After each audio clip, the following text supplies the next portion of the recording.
Hello दोस्तों, फिर से आपका स्वागत है कोड ट्यूटोरियल के डे 9 में। तो आज भी हम लोग गो ऑपरेटर्स के बारे में पढ़ेंगे क्योंकि पिछले वीडियो में मैंने आपको अर्थमेटिक ऑपरेटर के बारे में बता दिया था।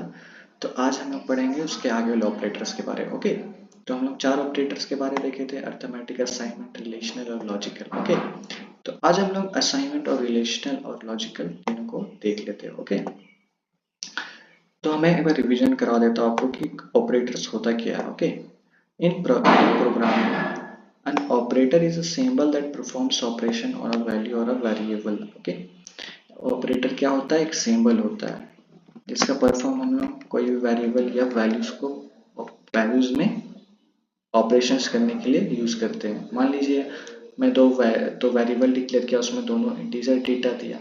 अब मैं उन दोनों वैल्यू को जोड़ना चाहता हूँ, तो उस दो वैल्यूज को कैसे जोड़ूंगा? मैं प्लस ऑपरेटर या एडिशन ऑपरेटर का यूज करके। तो यहाँ पे वही एग्जांपल दिया हुआ आपका कि plus is an operator that use to add number. Okay, क्या है ये? प्लस एक ऑपरेटर है जिसका यूज ऐड टू नंबर्स या ऐड नंबर्स के लिए किया जाता है। ओके, तो सिंपल सा बात है कि ऑपरेटर्स की यूज ऑपरेशंस या अर्थमेटिक, लॉजिकल या ऑपरेशंस करने के लिए यूज किया जाता है। किसके बीच? दो वैल्यूज के बीच या वेरिएबल के बीच। ओके, तो मैंने असाइनमेंट के बारे तो आप लोग देख लिए थे, तो आज हम लोग असाइनमेंट बोल रहे हैं। अर्थमेटिक के बारे तो आप लोग देख लिए थे, तो आज हम लोग क्या करेंगे? असाइनमेंट ऑपरेटर के बारे देखते हैं। चलिए, असाइनमेंट ऑपरेटर होता क्या है वो देखते हैं। ओके, तो मैं यहाँ पे कर्सर से मार्क करता हूँ। We use the assignment operator to assign values to a variable. Okay, तो you use the assignment operator to assign values to a variable. Okay, values को वेरिएबल में असाइन करने के लिए असाइनमेंट ऑपरेटर का यूज किया जाता है। तो ये इस लाइन से आप लोग समझ नहीं रहे होंगे, हम लोग तो वेरिएबल में ऐसे ही असाइन करते हैं वैल्यू को। तो मैंने आपको पहले ही वीडियो में बताया था कि वेरिएबल के वैल्यू को कैसे असाइन किया जाता है, या वेरिएबल्स के वीडियो में बताया था जब मैं आपको वेरिएबल्स पढ़ाता था।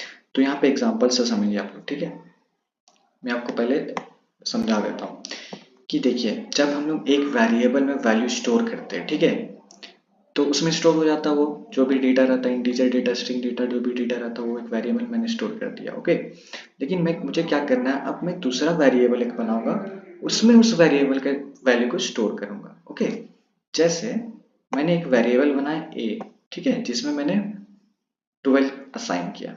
तो 12 क्या है? इंटीजर डेटा टाइप है। उसके बाद मैंने वी भी एक वेरिएबल डिक्लेयर किया। तो मैं अब क्या चाहता हूँ ना कि मैं केवल बी को प्रिंट करना चाहता हूँ और बी में मैं 12 को देखना चाहता हूँ। ओके, मैं बी में इंटीजर डेटा टाइप को असाइन करना चाहता हूँ। तो मैं क्या किया? ए के वैल्यू को बी में असाइन कर दिया। ओके, जैसे देखिए, तो मैंने ए के वैल्यू को बी में कैसे असाइन किया? असाइनमेंट ऑपरेटर के तौर पर। असाइनमेंट ऑपरेटर क्या है इसमें? Is equal to. ओके, तो यहाँ मैंने क्या किया? पहला मैंने ए वेरिएबल को डिक्लेयर किया, उसमें 12 नंबर को असाइन किया। फिर मैंने वी नंबर को वेरिएबल डिक्लेयर किया, मैंने वी वेरिएबल डिक्लेयर किया। उसके बाद मैंने क्या किया? इसमें मैंने डायरेक्ट यहाँ पे मैंने वैल्यू असाइन नहीं किया। मैं चाहता था कि एक ए वेरिएबल में जो वैल्यू है वो वैल्यू बी में आ जाए। ओके, तो उसी को बोलते हैं असाइनमेंट ऑपरेटर के द्वारा हम लोग किसी भी कोई एक वेरिएबल के वैल्यू को दूसरे वेरिएबल में स्टोर कर सकते हैं। तो वो किसके द्वारा स्टोर कर सकते हैं? इज इक्वल टू ऑपरेटर के द्वारा। ओके, तो मैं यहाँ पे देखिए आपको रन करा के दिखा दो, तो यहाँ 12 आएगा। देखिए आ गया 12।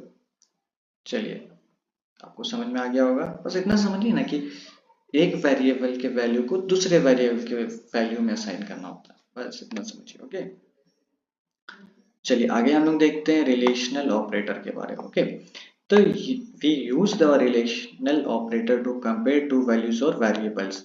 जब हम लोग दो वैल्यूज या टू वेरिएबल को कंपेयर करने के लिए कोई ऑपरेशंस करेंगे, तो वो ऑपरेशंस किसके थ्रू करेंगे? रिलेशनल ऑपरेटर के थ्रू। ओके, तो यहाँ देखिए, रिलेशनल ऑपरेटर दो चीज डिक्लेयर करता है। ओके, या दो चीज रिटर्न करता है। पहले या तो ट्रू होगा या तो फॉल्स होगा। तो ट्रू और फॉल्स कब हो सकता है? ट्रू और फॉल्स कब हो सकता है? जब हम लोग if the comparison between two values is correct, जब दो वैल्यूज को हम कंपेयर करेंगे। ओके, जैसे मान लीजिए ए वैल्यू में मैंने 12 असाइन किया, वो बी में भी 12 असाइन किया, और फिर मैंने कंपाइलर को बोला कि भैया आप चेक कीजिए कि ये दोनों इज इक्वल टू है या नहीं है। ओके, मतलब दोनों का वैल्यू बराबर है कि नहीं, ये चेक कीजिए। तो क्या करेगा, चेक करेगा। तो मैंने ए का वैल्यू भी 12 लिखा था और बी का वैल्यू भी 12 लिखा था, तो क्या करेगा, ये ट्रू रिटर्न करेगा। फॉल्स कब रिटर्न करेगा, जब मैं कंपाइलर को बोलूंगा कौन सा ऑपरेटर यूज करके, मान लीजिए मैं ये ऑपरेटर यूज कर रहा हूँ ना, मान लीजिए इज इक्वल टू, तो मतलब ऑपरेटर यूज कर रहा हूँ, पूछ रहा हूँ कि a इज इक्वल टू 12 लिखा हूँ और b इज इक्वल टू 13 लिखा हूँ, मतलब दो वेरिएबल डिक्लेयर किया, दोनों में मतलब दोनों में डेटा स्टोर किया, ओके, वैल्यू स्टोर किया। तो एक वैल्यू क्या था, 12 था, a का वैल्यू 12 था, b का वैल्यू 13 था। तो क्या ये, जब मैं इस ऑपरेटर का यूज करूंगा a is equal to b, तो ये क्या करेगा, फॉल्स रिटर्न करेगा, क्योंकि a और b दोनों वैल्यू अलग अलग है, ओके। तो मैंने एक वैल्यू मैं ये इस ऑपरेटर के बारे में आपको एग्जांपल से समझा दिया। चलिए इस एग्जांपल इसको देखते हैं, is not equal to, okay. तो मान लीजिए मैं अभी आप लोग को रफली समझा रहा हूँ, जब हम लोग इफ एंड एल्स स्टेटमेंट के बारे में पढ़ेंगे तो उसमें हम लोग अच्छे से समझेंगे कि इस ऑपरेटर का यूज कैसे करना। अभी बस मैं रफली समझा रहा हूँ आप लोगों को कि हाँ ये इसका काम इसमें किया जाता है, इसका काम इसमें किया जाता है, ओके। तो इज नॉट इक्वल टू का काम किया, जब हम लोग को दो वैल्यूज को कंपेयर करने हैं, ठीक है, दो वैल्यूज को कंपेयर करना है कि दोनों अलग अलग वैल्यूज है या नहीं, ओके। जैसे कि a वैल्यू में मैंने रखा है 13 और b वैल्यू में रखा है मैंने 40, तो ये क्या करेगा, ट्रू रिटर्न करेगा, क्योंकि दोनों वैल्यू अलग अलग है। Is not equal to, a is not equal to b, okay. मैं एक बार देखता हूँ यहाँ रन करके, अगर ये रन हो जाएगा तो ठीक है। मैं आपको पहले देखिए यहाँ पे एरर थ्रो कर रहा हूँ, ओके। तो ये बुलियन टाइप है इसलिए एरर थ्रो कर रहा, तो मैं इसलिए अभी आप लोग इफ एंड एल्स स्टेटमेंट नहीं बता रहा हूँ, क्योंकि आप लोग का अभी खिचड़ी हो जाएगा। मैंने एक लाइन से आपको बताते जाऊंगा, तो अभी बस इतना समझिए कि जब दो वैल्यू को हम लोग कंपेयर करेंगे कि वो दोनों अलग अलग नहीं है, तब हम लोग इस ऑपरेटर का यूज करेंगे, is not equal to, okay. तो ग्रेटर देन तो आपको सबको पता है कि ग्रेटर देन होता क्या है, ओके। तो मान लीजिए दो वैल्यू लेते हैं ए एंड बी, ओके। ए को मान लेते हैं 30 और बी को मान लेते हैं 12, ओके। तो यह क्या रिटर्न करेगा, ट्रू रिटर्न करेगा, क्यों, क्योंकि ए इज ग्रेटर देन बी है। ए को मैंने 13 बोला था और बी को 12 बोला था, ओके। तो आप लोग ये एग्जांपल तो समझ ही गए होंगे कि ग्रेटर देन का काम क्या है, ओके। हम लोग जब इसको प्रोग्राम करेंगे ना, तब इसको इसका सिंटेक्स कैसे लिखना है वो मैं आपको बता दूंगा, ओके। बस ऑपरेटर के बारे में समझिए। लेस देन क्या करता है, लेस देन तो वैल्यू को कंपेयर करेगा कि ए इज लेस देन बी है कि नहीं, ओके। तो जब वैल्यू पुट करेंगे तो उसी से ना पता चलेगा कि ए इज लेस देन है या नहीं, ओके। तो आगे देखिए, greater than is equal to, okay, A is greater than is equal to B.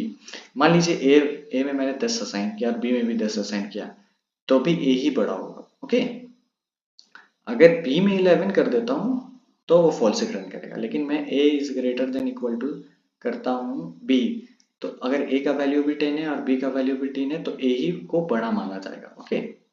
उसी तरह लेस देन इक्वल टू है कि अगर ए का वैल्यू 10 होता है और बी का वैल्यू भी 10 होता है, तो क्या करेगा, बी ही छोटा होगा उसमें, नहीं बी ही बड़ा होगा, ओके।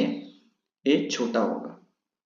अगर ए में हम लोग 9 करते हैं तो भी वो छोटा ही माना जाएगा, लेस देन ही माना जाएगा। लेकिन ए अगर 11 करेंगे, 11 less than equal to B करते हैं, अगर बी में 10 असाइन है तो ये फॉल्स रिटर्न करेगा। लेकिन ए में भी 10 रखे हैं और बी में भी 10 रखे हैं, तो ये क्या करेगा, ट्रू रिटर्न करेगा, ओके।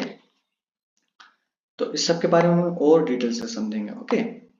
आप उतना टेंशन मत लीजिए, अगर आपको अभी भी नहीं समझ में आया तो आप लोग टेंशन मत लीजिए, मैं आगे आप लोग को पूरा अच्छे से समझाऊंगा, ओके। चलिए आगे देखते हैं लॉजिकल ऑपरेटर के बारे में। तो लॉजिकल ऑपरेटर क्या है, we use logical operator to perform logical operations. A logical operator returns either true or false depending upon condition, okay। हम लोग लॉजिकल ऑपरेशंस करने के लिए लॉजिकल ऑपरेटर का यूज करते हैं, ओके। बस इतना समझिए लॉजिकल ऑपरेशंस कैसे कैसे हो सकता है। मान लीजिए हम लोग को दो कंडीशंस चेक करना, ओके। या तो ग्रेटर देन चेक करना या तो इज इक्वल टू चेक करना, तो ये लॉजिकल ऑपरेशंस हो जाता है। मतलब एक ही स्टेटमेंट में हम लोग दो तीन कंडीशंस को चेक करते हैं तो वो लॉजिकल ऑपरेशन हो जाता है, ओके। उसके बाद क्या है, उसके बाद लिखा हुआ है a logical operator returns either true और फॉल्स डिपेंडिंग अपॉन कंडीशंस। मतलब कि वो कंडीशंस के ऊपर डिपेंड करता है कि वो ट्रू रिटर्न करेगा या फॉल्स रिटर्न करेगा, ओके। तो यहाँ देखिए and operator, okay, double and operator. तो डबल एंड ऑपरेटर क्या करता है मैं बताता हूँ आपको, ठीक है। मान लीजिए मैं लिखा हूँ a is equal to p and a is not equal to p, okay, लेकिन यहाँ पे फॉल्स रिटर्न करेगा, क्योंकि अगर a is equal to p है तो a is not equal to p कैसे हो सकता है, ओके। तो बस अभी इतना याद रखिए कि एंड ऑपरेटर का यूज इसलिए किया जाता है जब हम लोग दोनों कंडीशंस, मतलब दो कंडीशंस देंगे, ओके, तो उसके बीच में एंड ऑपरेटर रहेगा। जैसे कि is equal to double is equal to दो वैल्यूज के बीच में लिखते थे ना, वैसे ही लेकिन वैल्यूज के बीच में हम लोग इधर कुछ और कंडीशंस को चेक करेंगे और इधर कुछ और कंडीशंस को। तो जब दो कंडीशंस को चेक कराना रहता है तो हम एंड ऑपरेटर का यूज करते हैं, ओके। तो ये सिंबल देखिए, ओके। तो इसका काम क्या रहता है, इसका काम रहता है आपका जब दो ऑपरेटर में दो कंडीशंस में से एक कंडीशन ट्रू करवाना हो तब हम लोग इस ऑपरेटर का यूज करते हैं, ओके। मतलब कि जैसे देखिए मान लीजिए मैं लिखना चाहता हूं कि a is equal to b या a is not equal to b, okay. तो मान लीजिए कि मैं यूजर से इनपुट ले रहा हूं और बोल रहा हूं कि भैया आप दो वैल्यूज को, मतलब दो वैल्यू इनपुट कीजिए, ए वैल्यू मतलब ए वेरिएबल में इनपुट कीजिए और एक बी वेरिएबल में इनपुट कीजिए, और उसमें फिर हम लोग क्या लॉजिक दे देंगे कि अगर यूजर क्या बोलते हैं दोनों नंबर सेम डालता है तो वो क्या करेगा, ट्रू रिटर्न करेगा, ओके। तो हम लोग ये इस ऑपरेटर का यूज करके इसको बोलते हैं लॉजिकल और, ओके, इसको लॉजिकल और इसको लॉजिकल एंड बोलते हैं, ओके। तो ये क्या करेगा ना कि ये एक मतलब कि मान लीजिए इधर मैं लिखा एक साइड में कि देखिए मैं एग्जांपल से बताता हूँ, ओके। मैं एक कंडीशन दिया यहाँ पे कि a is equal to B और नहीं और हाँ और ही लिखता हूँ, चलिए और वाला भी बता देता हूँ आपको, ओके। और b is equal to a, तो ये क्या करेगा, दोनों को चेक करेगा, ओके, दोनों को चेक करेगा। तो दोनों तो सेम ही है, a is equal to b, b is equal to a, okay. मान लीजिए c भी रहता, मान लीजिए c भी रहता है यहाँ पे, ओके, c भी रहता, तो ये क्या करता है a is equal to p, मान लीजिए यहाँ भी 10, मैंने a b c दोनों में वैल्यू 10 रखा है, ओके, दोनों को वैल्यू कौन सा असाइन किया, 10 नंबर को असाइन किया, ओके। तो ये क्या करेगा, इसको भी चेक करेगा एंड ऑपरेटर और इसको भी चेक करेगा, तो ये दोनों ट्रू है। तो जब दोनों ट्रू होगा तभी ये रिटर्न ट्रू करेगा, मतलब दोनों कंडीशंस करेक्ट होगा तब ये क्या करेगा, ट्रू रिटर्न करेगा, ओके। उसके बाद क्या आपका, उसके बाद मान लीजिए मैं a is equal to b लिखता हूं और ये लॉजिकल और का ऑपरेटर का यूज करता हूं और बोलता हूं कि a is not equal to p। तो ये क्या चेक करेगा, अगर a is equal to p है तो ट्रू रिटर्न करेगा, या तो क्या करेगा, क्या चेक करेगा, a is not equal to b, मतलब कि अगर दोनों वैल्यू करेक्ट है तो ट्रू रिटर्न कीजिए, नहीं तो दोनों वैल्यू अलग अलग है तो ट्रू रिटर्न कीजिए, मतलब ये दोनों में से एक चेक करेगा, ओके। अगर दोनों सेम है तो इसी को चेक करके रिटर्न कर देगा, ये आगे चेक नहीं करेगा। तो अगर दोनों वैल्यू अलग अलग है तो इसको चेक करेगा, ये चेक नहीं हुआ तो ये इसमें जाएगा, तो इसमें जाएगा तो देखिएगा हाँ दोनों वैल्यू अलग अलग है तो ट्रू रिटर्न कर देगा। मतलब दोनों कंडीशंस में से एक कंडीशन ट्रू होना चाहिए आपको, ओके। और इज नॉट इक्वल टू तो आप लोग जान ही गए होंगे, या तो ट्रू, या तो ये ट्रू रिटर्न करता है या तो ये फॉल्स रिटर्न करेगा, ओके। तो कब कब ये क्या बोलते हैं, ट्रू रिटर्न करेगा, कब कब फॉल्स, जब स्टेटमेंट या कंडीशन फॉल्स है तब ट्रू रिटर्न करेगा, जब ट्रू है तब फॉल्स रिटर्न करेगा, ओके। तो आई होप आप लोग को समझ में आ गया होगा। इस अगर आप लोग को अभी भी समझ में नहीं आया तो आप लोग टेंशन मत लीजिए, okay. If and else statement के बारे में पढ़ेंगे हम लोग तो अच्छे से मैं उसको वहां पे कवर कर दूंगा, ओके। तो चलिए मिलते हैं नेक्स्ट वीडियो में, हैव अ नाइस डे।